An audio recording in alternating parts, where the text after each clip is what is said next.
Hello, welcome back. Let's be very honest with ourselves today as we consider this next section of the text of A Course in Miracles, and let's ask the question, what do we really want? What do you want, really?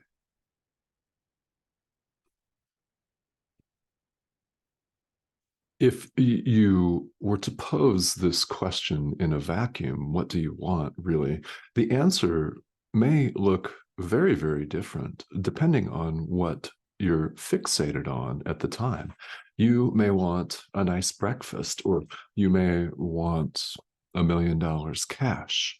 You may wish to hit the lottery or book a fun-filled vacation to Greece or the Caribbean, or any number of things.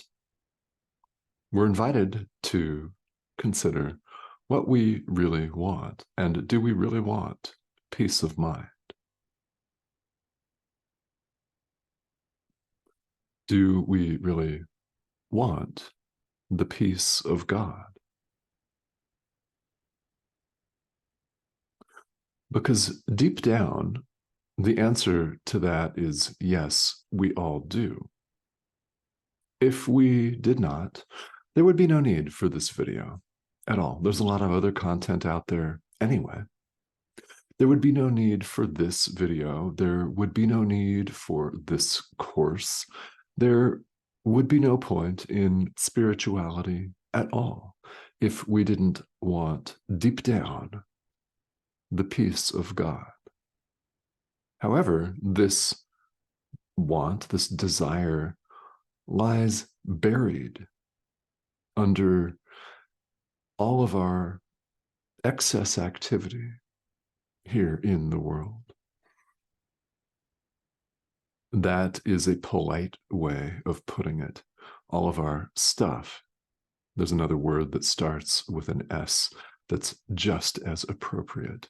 We bury our wish to go home, in a manner of speaking. I say that because we've never left. But we bury this wish for peace of mind, for the peace of God, beneath all of these multiple other wants and desires. So let's consider the question, what do you want, really? As we go through the next few passages here in the text, chapter 10, section 2, the decision to forget. That is the section that we began in the last video. So as we wrap the section up today, let's consider all of this really, really deeply. That's why you're here, after all. Because again, if you want dog and cat videos, we love our dog. His name is Buddy, and he often barks on these videos. If someone comes to the door, he loses his mind. When the neighbor kids ride their bikes outside, he loses his mind barking. You can often hear him. We love him. But there's a lot of dog videos out there. There are a lot of cat videos out there. There's a lot of additional content on YouTube, not to mention all of the additional content on other internet and social media channels. There are a lot of phenomena out there. This is not a dog video. We're talking about changing our mind.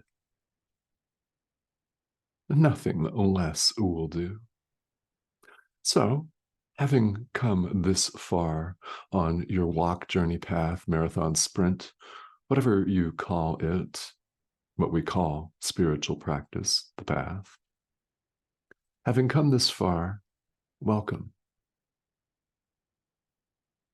You'll realize, whether you continue with this course or not, that you cannot go back. And why would you want to? The fact that you've heard the call of our inner teacher to awaken, should be proof enough for you that you don't want to go back to the time before you heard and answered the call. It's not worthy of you. What is worthy of you? The peace of God. Nothing less will do. And you know what? There is nothing else. So, of course, none of these other little wants and desires will serve. There is nothing but the peace of God. God is, period. So, here in this section of the text, Jesus takes us through some very unflattering language. He makes some points that are not designed to coddle, stroke, and flatter the ego. The ego wants its little entourage to continue to bow down before it and feed it nice, beautiful treats and all of that. This isn't that kind of language. When you attack, a couple of things are going on. Number one, let's be very clear that attack is in the mind, of the mind. It may not involve a physical attack on someone or on yourself. It may not involve that at all. It is in the mind where we think that we're separate from our brother, so we feel that he's going to attack us. Therefore, we formulate the wish to preemptively strike, and we judge our brother and we condemn our brother in our mind. We don't have to say a single thing to him. We don't have to know him. And we certainly don't have to engage in any physical assault, though this judgment, this mental parsing out and separation often leads to that. In extreme cases, it leads to genocide and war. Tragic, sad, and that's what passes for life here in the world. When you attack, you're denying yourself.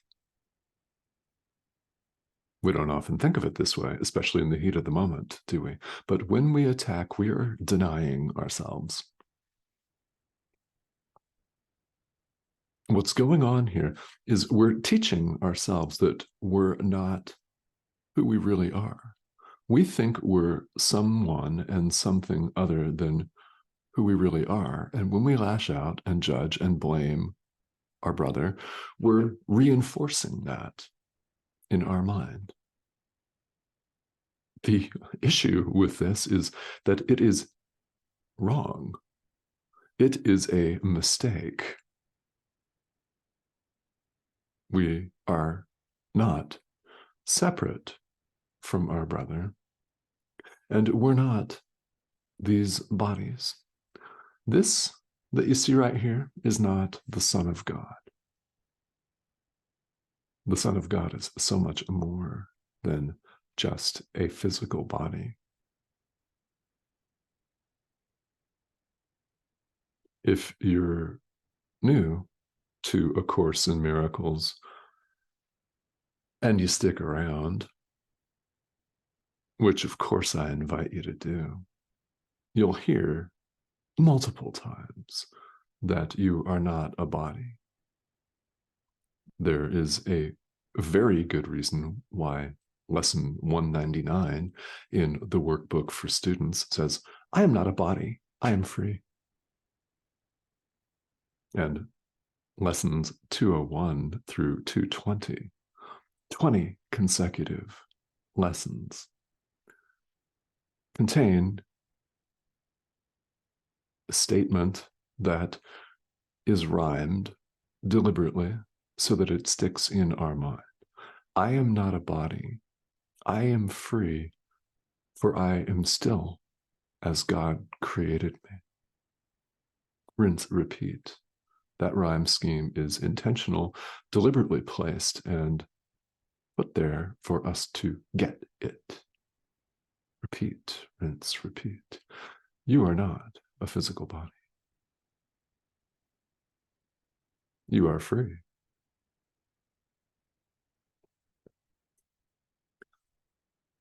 It would be very fun to spend 20 or 25 minutes saying just that,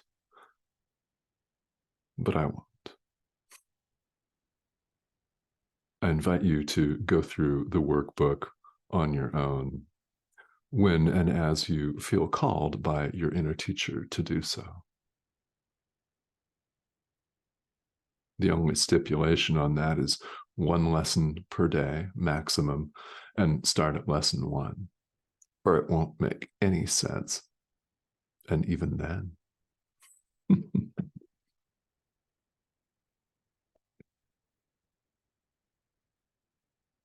So here's the truth. You're part of God.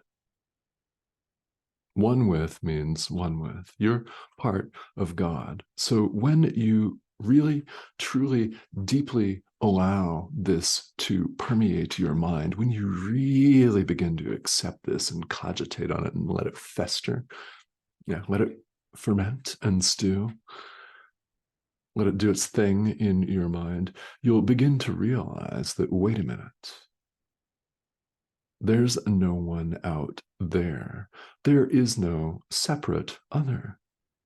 Therefore, all attack is an attack on myself. And it is.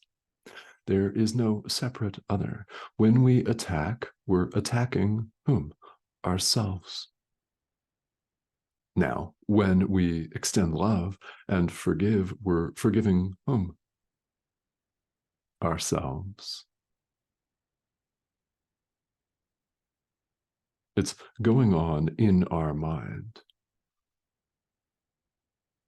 This entire spinning ball of rock that we call Earth, this entire world, is in our mind.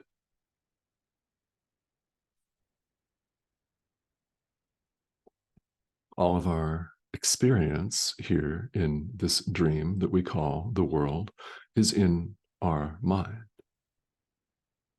which makes it very clear and very appropriate, if you allow yourself to think about it this way, that this course is a course in mind training. What else would it be to bring about the complete 180 in perception that it aims to have us do?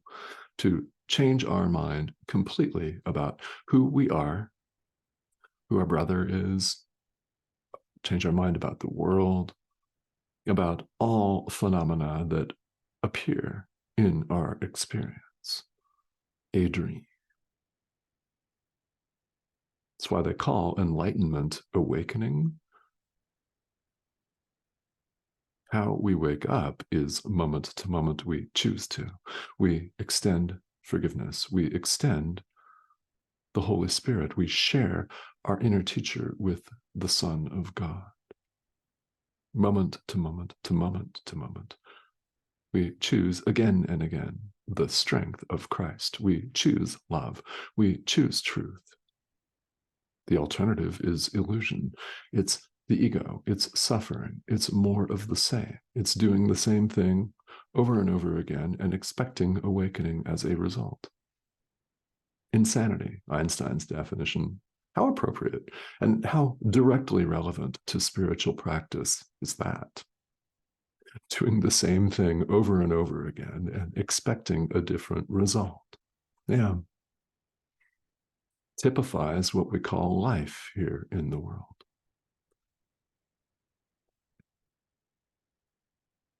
All attack is attack on yourself. It's self-attack. It's not flattering, but that's what it is.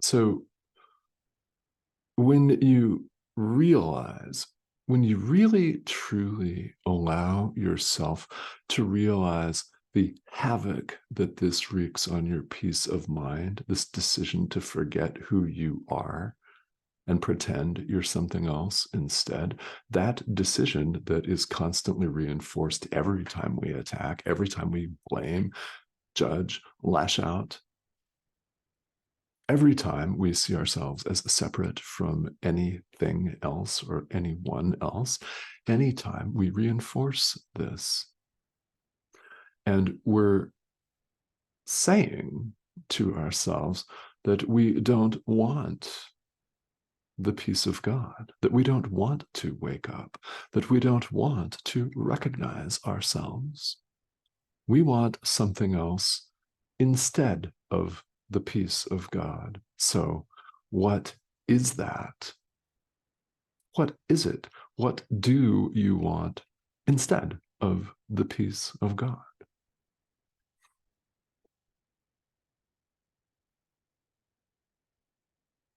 When we see ourselves as separate, we're deliberately choosing to forget.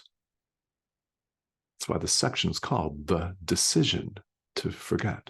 When we lash out, when we blame, when we judge and condemn, when we see our brother as separate from us and spend all kinds of time and energy orchestrating and constructing an elaborate defense or a preemptive strike because we're sure he's going to come take our stuff,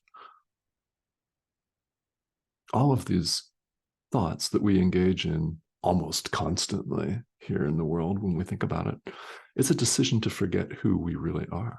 So we're saying that we want something other than the peace of God. What do you want besides that?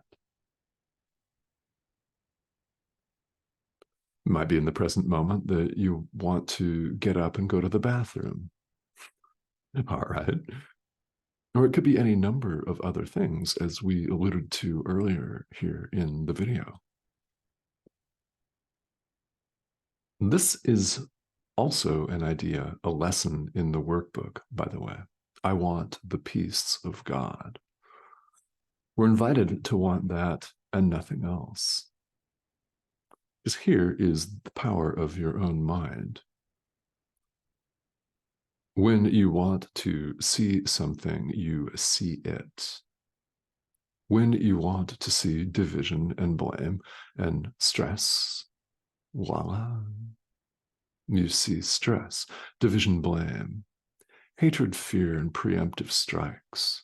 People running around in an absolute anxious tizzy, fretting over literally nothing. Or do you want the peace of God? Do you want peace? Do you want peace of mind? Because if you do and you want nothing else, what will you then see? Peace of mind, the peace of God. So, what else do you really want?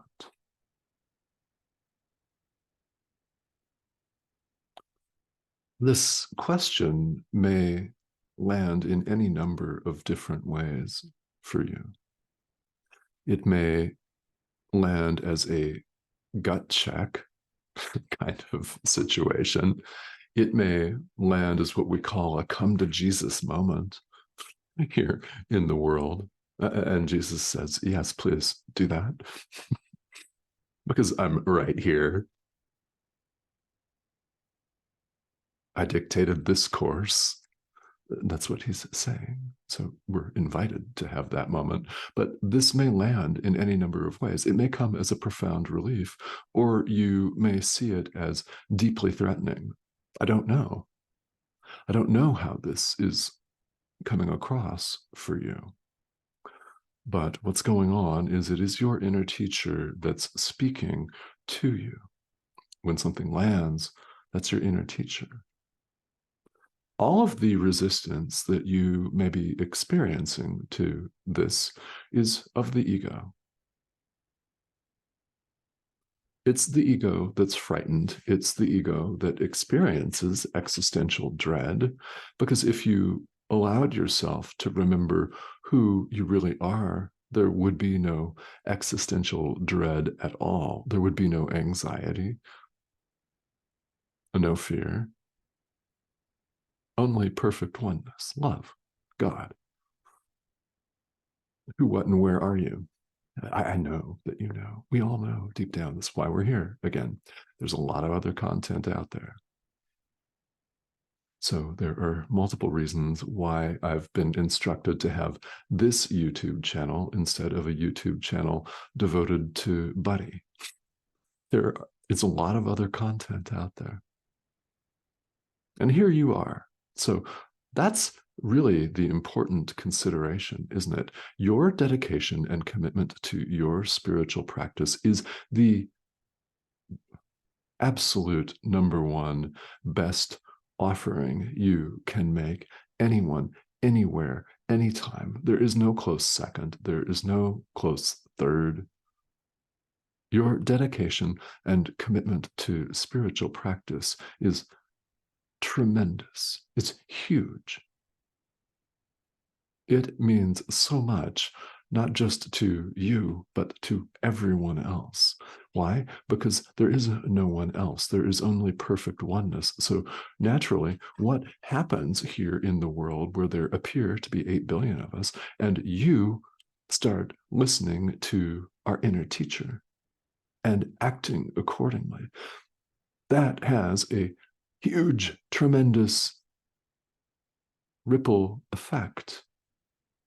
The more people that listen, the better. So I thank you for not only choosing to hear the call, but for answering it.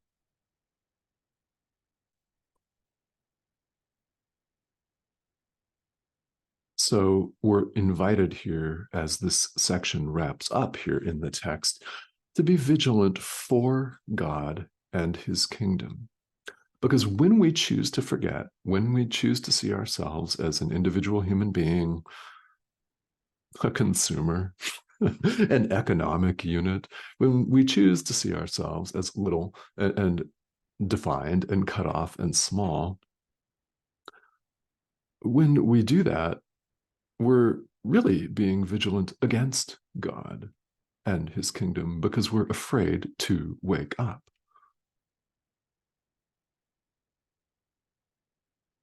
So let's bring all of our experience to our inner teacher for correction so that we may set aside this fear of awakening and allow truth to be just as it is.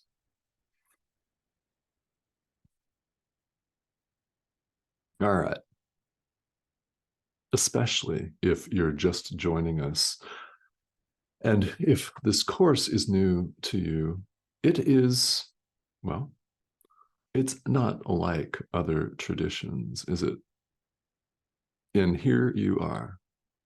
So whether you choose to follow this course or not, it makes no difference at all. There is something to be gained from each and every video that appears here on this channel. You may choose to adopt A Course in Miracles as your main spiritual practice, or it may be a part of a practice where you have taken a bit from other traditions as well, which is completely doable. There are many doors in spirituality.